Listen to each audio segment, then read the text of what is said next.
The thing is, these medications don't just make you lose fat. They cut your hunger, okay? And you lose tissue from everywhere in your body, not just fat mass, but also importantly, muscle mass. And by the way, this will happen with any diet that you're on if you drastically reduce how much you're eating. But it's important to understand that you're not just losing fat, okay?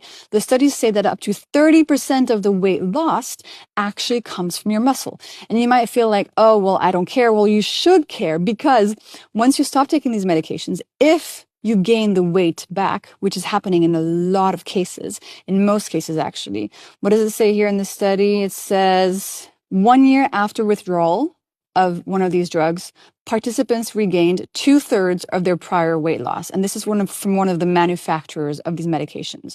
So people on average regain 2/3 of the weight that they've lost. But, and here's the key, the weight that you gain back is pure fat.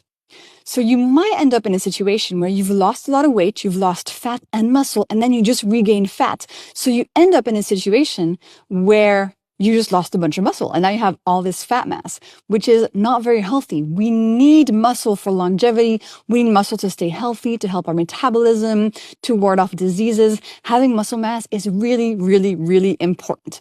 So that's something you absolutely have to know about these medications.